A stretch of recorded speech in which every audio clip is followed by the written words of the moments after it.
na maraming karamdaman, walang patutunguhan, may mga buhay, subalit nang tayo po ay tinawag ng ating pinakamamahal na Panginoon, yung banal na pagkakatawag sa atin, kaya hindi tayo nasave sa pamagitan ng ating mga mabuting gawa, kundi dahil lamang sa kadakilang kahabagan lagi ng ating pinakamamahal na Panginoong Kristo. So gaano po tayo ka-precious, manibig ko, sa mabait na Diyos, kung ating alalahanin, manibig ko, banal po yung pagkatawag sa bawat sa atin.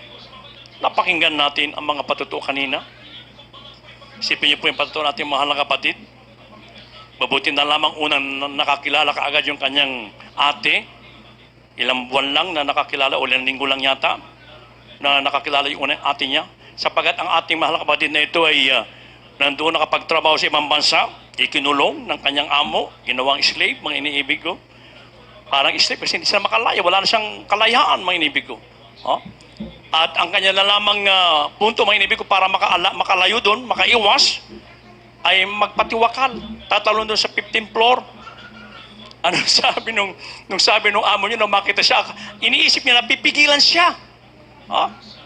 Pero ang sabi niya, ano ba yung sinabi kanina? Die and happy. Parang yun ang sinabi, mga inibig ko. Sige, pakamatay ka para masaya ka, parang ganun, mga inibig ko. Pero yun ang naging dahilan upang iurong niya yung pagpapatiwakal niya, mga inibig ko. At nung ding araw na yung mga inibig ko, na kung saan ay gumawa rin ng mahal na Panginoon ng kapamaraanan, isipin mo, gumagawa siya ng eroplanong papel, para lang pag may dumadaan ng mga Pilipino ay makuha doon para mabigyan ng babala yung kanyang mga mahal dito sa buhay na siya pa'y buhay pa. Subalit napakabuti ng ating pinakamamahal na Panginoon sa isang araw, mga inibig ko, yung kanyang ate na nalalangin na rin, mga inibig, na kung saan ay nang siya po ay makatawag, nagkaroon siya ng tiyempo makatawag siya, sapagkat binigyan siya ng isang cellphone ng isang bumisita doon sa bahay na yon. At dito, mga inibig ko, akala niya ay papagalitan siya ng kanyang ate, pero ibang namutawi sa bibig ng kanyang ate. Sabi niya, lahat ng bagay ay kalooban ng ating pinakamamahal na Panginoon. Magtiwala ka sa ating dakilang Diyos sa buhay. At yun yung simula, mga inibig ko, magsabi ka lagi ng hallelujah, praise the Lord.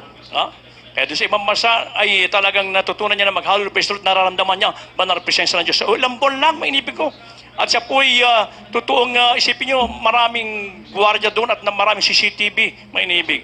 Pero siya po ay ginawang invisible ng ating mga lapang, hindi siya nakita ng mga gwardiya na yan. At siya po ay nakalatakas doon at nakauwi sa bansang Pilipinas. At pagkatapos nakapagtrabaho si Mama sa doon ay ginamit ng ating pinakamamahal na Panginoon. Kaya yung banal na pagkakatawag sa atin, mga inibig ko, ito po yung ating panghawakan, pahalagaan po natin, mga inibig ko. This is more than gold. Higit pa to sa kayamanan, yung kaligtasan na nasa atin, mga inibig ko. Kaya yung banal na pagkakatawag sa atin, ito po yung lagi natin iti-treasure, mga inibig ko. Dumating man ang mga grabe mga pagsubok, anumang mga pag-alimuran ng salimutan ito, mga inibig ko. Dumating man yung mga grabe mga salot, yung COVID-19 na yan, ito po hindi makapaghihiwalay sa tagilang pag-ibig natin sa ating pinakamamahal na Panginoon. Kahit pahalagan po natin lagi yung ating pagkakatawag sa atin. Serve the Lord with fear and trembling, mga inibig ko. Panghawakan po natin. Modesty aside, mga inibig ko, nakita natin. A perfect example natin minamahal ginagawa ng pastor at grabe sa pastor sa the whole Almeida family nang sina'y tinawag ng ating pinakamamahal na Panginoong Kristo. Bagamat dumanas ng grabe mga pagsubok, sakripisyo, mga inibig, pag-alimuran ng sanlibutan ito, pero hindi nila tiningnan ng mga bagay, hindi sila umatras, kundi bagkus nagpatuloy na natili sa mainit na paglingkod sa ating pinakamamahal na Panginoon. At tayo ngayon, ang mga milyon-milyon pinagpala na nagtatamasa ng grabing pagkapalang physical, material, lalo sa spiritual na pagkapala. Praise the Lord! Kaya panghawakan po natin, may inibig ko, yung kaligtasan natin, yung banal na pagkakatawag sa atin ng ating pinakamamahal na Panginoon. Kaya nga nung maliwanagan ng ating mga mata, ating mga puso, ay tayo po ay nagkaroon ng pag-asa. Dati wala tayong pag-asa, may inibig ko. Kaya nilaman po dito po sa Ephesians chapter 1 verse 18, kaya nilaman po. The book of Ephesians chapter 1 verse 18, the eyes of your understanding being enlightened, that you may know what is the hope of His calling, and what the riches of the glory of His inheritance in the saints. God bless you po. Dito po sa aklat ng Efeso, Kapitulo 1, versikulo 18. Yamang naliwanagan ang mga mata ng inyong puso upang maalaman ninyo kung ano ang pag-asa sa kanyang pagtawag, kung ano ang mga kayamanan ng kaluwalhatian ng kanyang pamana sa mga banal. Amen, kapatid. Purihin po ating pinakamamahal na Panginoon. Ang sabi, nagkaroon po tayo ng pag-asa na mabuksan ang ating mga puso't kaisipan, may inibig ko. Mga dating tayo nasa kadiliman, may inibig ko. Walang patutunguhan, subalit ngayon, may inibig ko, ay nasa kaliwanagan na ginamit ang ating dearly beloved Honorable Pastor Evangelist Will Almeida sa pangangaral ng purong ebanghelyo ng kaligtasan with power and anointing, may inibig ko, na laman natin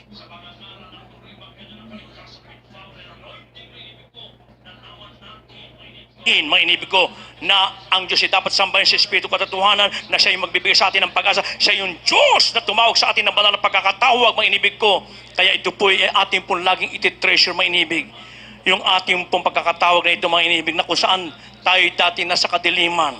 Wala talaga tayong patutungon. Ang lahat ng ating ginagawa ay hindi kaaya-aya sa harapan ng ating pinakamamahal na Panginoon. Kaya yung dati nating ginagawa dati, huwag mo nang balik-balikan niyang kapatid.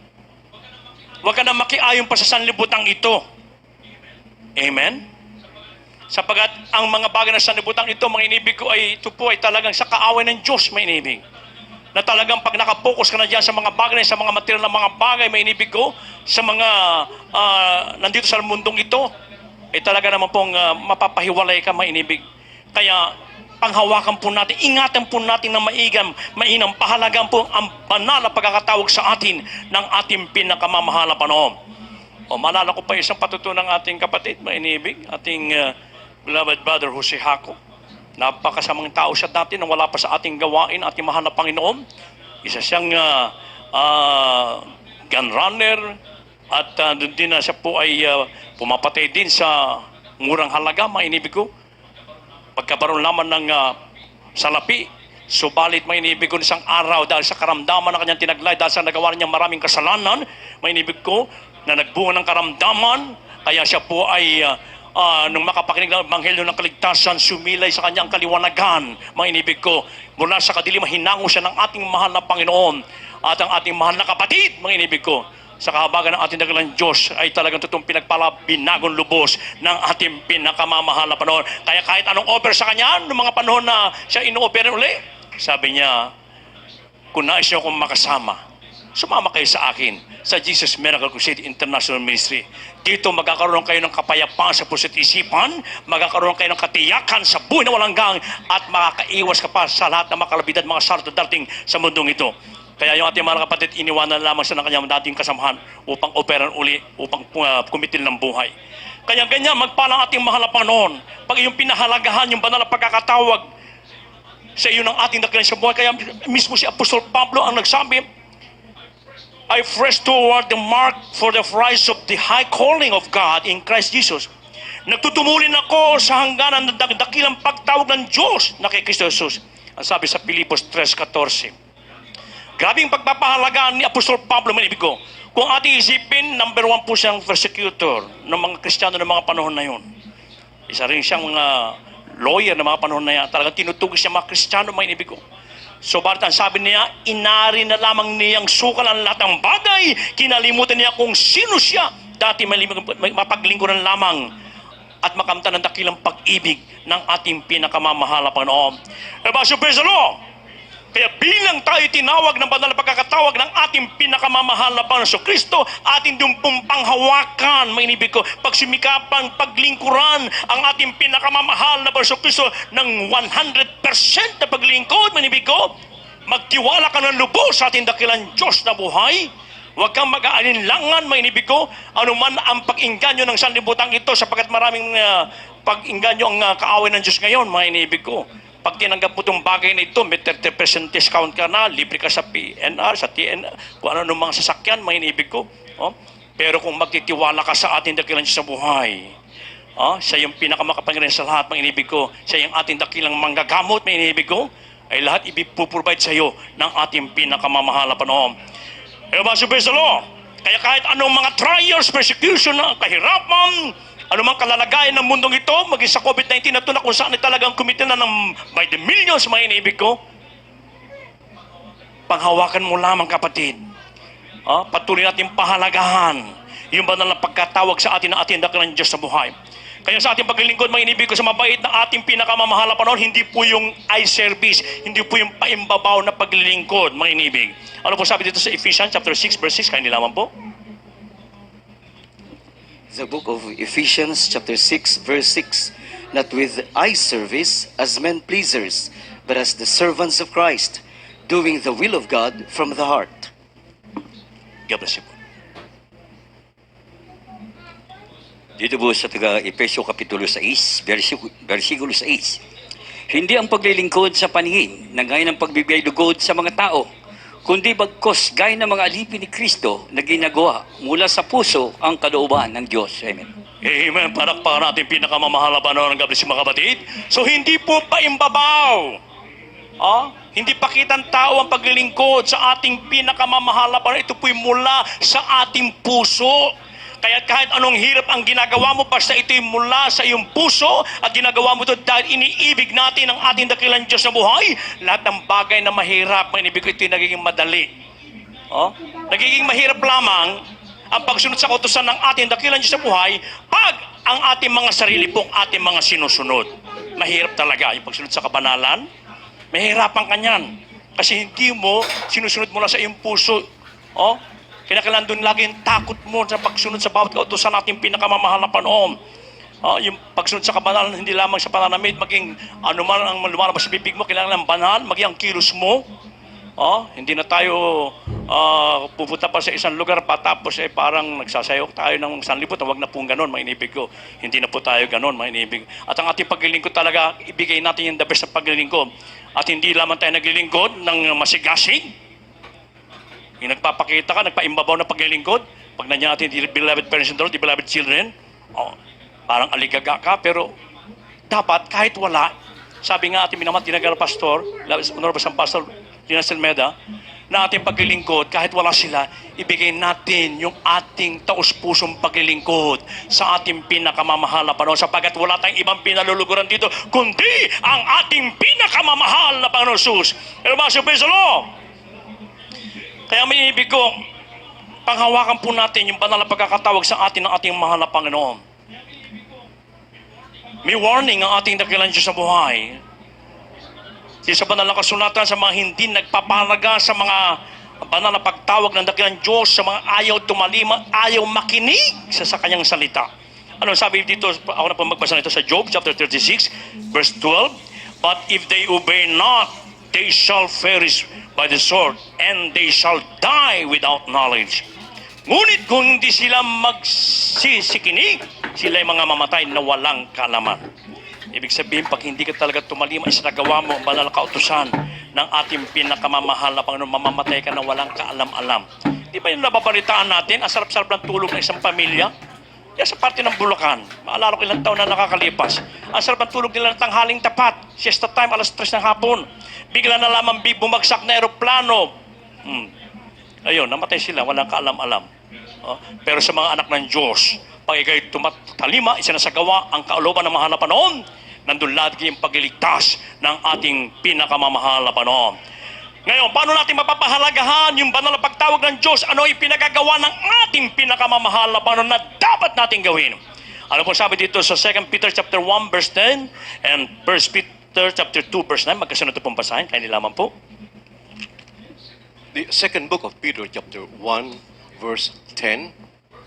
Wherefore, the rather, brethren, give diligence to make your calling and election sure. For if you do these things, you shall never fall. First book of Peter, chapter 2, verse 9. But you are a chosen generation, a royal priesthood, an holy nation, a peculiar people, that you should show forth the praises of him who hath called you out of darkness into his marvelous light. God bless you po.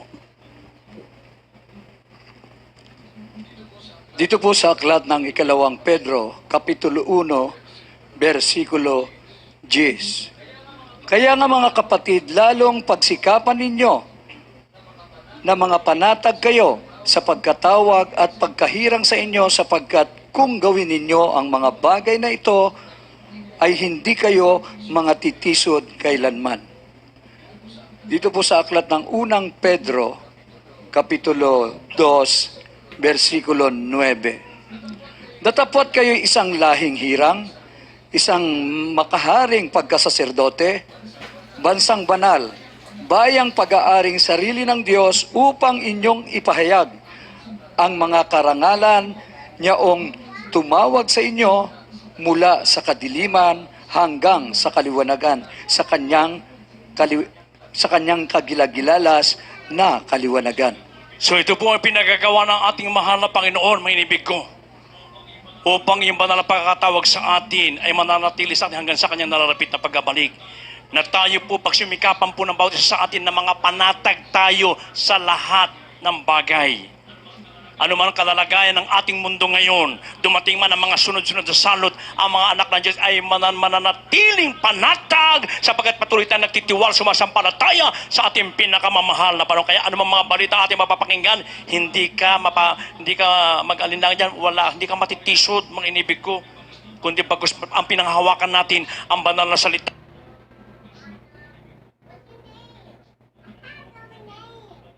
ng ating pinakamamahal na Panginoon. So hindi na po dapat tayong matitisod, mga inibig ko, kung lagi natin isagawa ang mga kautusan ng ating pinakamamahal na Panginoon. At tayo tinuruan lagi ng beloved person of the beloved children na maging equip tayo sa salita ng ating dakilang sa buhay. Kaya we have to read the Holy Bible from time to time, mga inibig ko. We have to meditate the Word of God day and night, mga inibig ko. Kaya lagi natin isipin, banal po ang pagkakatawag sa atin. Kaya ating po itong pahalagahan. Kaya bilang anak ng Diyos, may inibig ko na tayo po ay isang banal na bayan na pinili ng Diyos upang ipahayag yung kanyang mga kamangha-manghang gawa na ginawa sa iyong buhay. Kaya yung mga patutuo mo, kapatid, huwag mo riyang itatago sa iyo lang sarili. Ipatutuo mo yan, ipahayag mo sa kapitbahay mo, sa kaibigan mo, sa opisinahan mo, at kung sino man makakausap mo, ipahayag mo ang mga kamangha-manghang gawa ng ating pinakamamahal na Panginoon. Kaya pag nagawa mo ang mga bagay na yan, may inibig ko, may pangako pang ating dakilang Diyos sa buhay sa atin, may inibig ko. Yung pangako ng Diyos sa kung saan na tayo po hindi basta-basta na kanyang katulad ng mga tao lang na parang kahit presidente sila, pero iba tayo sa kanila, may inibig ko. Iba yung pagkakatawag sa atin sapagkat tayo po ay hinirang niyang banal, may inibig ko. Tayo yung sariling pag-aari ng Diyos. Huling talata din po sa Deuteronomy chapter 14 verse 2, kaya nilaman po. The book of Deuteronomy chapter 14 verse 2. For thou art a holy people unto the Lord thy God, and the Lord hath chosen thee to be a peculiar people unto himself, above all the nations that are upon the earth. God bless you. Dito po sa Deuteronomio Kapitulo 14, ang talata po ay 2. Sapagkat ikaw ay isang banal na bayan sa Panginoon mong Diyos, at ikaw ay pinili ng Panginoon upang maging bayan sa kanyang sariling pag-aari, na higit sa lahat ng mga bayan na nasa ibabaw ng balat ng lupa. Purihin po ating pinakamahal na Panginoon, mga kapatid, mga po mga wait, manunugtog. Tayo po'y banal na bayan at banal ang pagkakatawag sa atin ng ating dakilang Diyos. At higit pa po tayo sa lahat ng mga tao sa mundong ito, sapagkat tayo mga tunay na anak ng ating pinakamamahal na Panginoon. Kaya't sa lahat ng mga tao sa mundo, kung nais po ninyong matakasan ang COVID-19, ang lahat ng mga dumarating na kalamidad, may inibig ko, lumapit kayo sa ating pinakamamahal na Panginoong Kristo. Gusto ng Diyos na tayo iligtas lahat. Ayaw ng Diyos na mapahamak ang mga tao. Kaya tayo tinatawagan ng ating mahal na Panginoon. Pag kayo lumapit sa ating dakilang sa buhay, mararanasan nyo, mga inibig ko, na kayo ay makakaranas ng mga grabing biyaya, mga inibig ko, na ikaw ay magiging bayan ng Panginoon mong Diyos at ikaw ay pinili ng Panginoon upang maging bayan sa kanyang sariling pag-aari na higit sa lahat ng mga bayan na nasa ibabaw ng balat ng lupa. Higit ka pa sa presidente, sa mga hari at mga prinsipe dito sa lupang ito, sa mga judges, mga inibig ko, sapagkat tayo po yung mga tunay na anak ng Diyos, tagapagmana ng buwan hanggang yan po anytime now. Kaya sabi ng banal na kasulatan, mga inibig, na siyang sa atin ay nagligtas at sa atin ay tumawag ng isang banal na pagtawag. Hindi ayon sa ating mga gawa, kundi ayon sa kanyang sariling akala at biyaya na ibinigay sa atin kay Kristo Jesus, buhat pa ng panahong walang hanggang. Palakpakan po ating pinakamamahal na Panginoon. Kaya yung banal na pagkakatawag sa atin, may inibig ko, ito po'y ating panghawakan. Malapit na siyang babalik anytime now. Sino yung kanyang kukuhanin? Yung kanyang mga banal na tinawag, tayo na matapat na naglilingkod sa ating pinakamamahal na Panginoon. Habang tayo po'y umawit, may inibig ko, habang ating tinatawagan ang ating mga beloved visitors, bagay sa lahat ating webcast viewers, tanggapin po ng formal ang ating pong pinakamamahal na Panginoon Kristo. Habang ating patuloy na papurihan ating mahal na Panginoon at gawin natin panalangin ng awiting ito. Amen. Praise the Lord. Habang binibigay pong katawan sa blood co-preacher, Brother Joey Mansell.